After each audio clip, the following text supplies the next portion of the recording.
হচ্ছে এনআরবিসি ব্যাংকের একটা শাখা লালপুর বাজারে। এখানেও একটা অনকিট মেশিনের কাজ হবে, তো সেই কাজটা আজকে তাদেরকে করে দিব। তাদের এখানে এসে দেখলাম যে তারা মেশিনটা কোথায় সেট আপ করবে সেটা আগে দেখে নিলাম, যাতে পরবর্তীতে কোনো সমস্যা না হয় বা কাজ করতে গেলে একটা কাজ যাতে একটিবারেই করে শেষ করা যায়।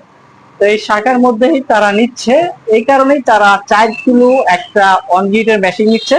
তাদের এখানে যে লোডটা আছে তারা লোডটা বৃদ্ধি করতে চাচ্ছে মূলত। তো লোড বৃদ্ধির জন্য তাদেরকে বিদ্যুৎ অফিস থেকে 4 কিলো একটা মেশিন তাদেরকে আগে স্থাপন করতে বলছে। স্থাপনের পরেই তারা যে অতিরিক্ত যে লোডটা চেয়েছে সেই লোডটা কিন্তু তাদের পাস হয়ে যাবে।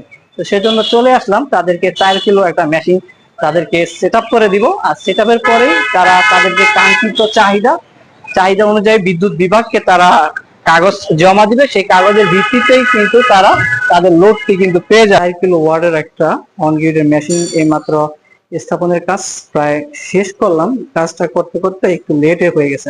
এইখানে হচ্ছে তাদের পুরো যে ব্যাংক, এই ব্যাংকের মেন এমডিবি বোর্ড হচ্ছে এইটা। এখানে তারা সিনাইটা কোম্পানি ভোল্টেজ সার্কিট ব্রেকার ব্যবহার করছে, আর 3-4টা বাসবার নিউট্রাল সহ। আর ওইখানে এসপি ব্রেকার গুলো তারা ব্যবহার করছে লাইট ফ্যানের জন্য।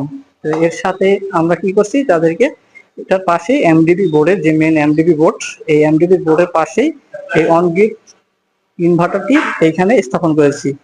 তো এটা মূলত যারা বিদ্যুৎ বিভাগ থেকে বিদ্যুতের লোডের জন্য আবেদন করে তাদের কিন্তু অলরেডি এই মেশিনগুলো স্থাপন করতে হয়। ঢাকা বিভাগ এবং ঢাকার পার্শ্ববর্তী যে বিভাগ, এর পাশাপাশি বিভিন্ন জেলায় কিন্তু অলরেডি কাজ, এই মেশিনগুলোর কাজ শেষ এবং মানে শুরু হয়ে গেছে। তো বিভিন্ন জেলায় অলরেডি কাজ হচ্ছে। যারা বিদ্যুৎ বিভাগ থেকে বিদ্যুতের লাইন বা নতুন সংযোগের জন্য আবেদন করে তাদেরকে মূলত এই সিস্টেমটা বসাতে হয়। আর এই সিস্টেমটা আজকে যেখানে কাজ হয়েছে সেটা হচ্ছে নাটোর জেলা, আর লালপুর হচ্ছে এটা উপজেলা। লালপুর বাজারেই এনআরবিসি ব্যাংকটার অবস্থান।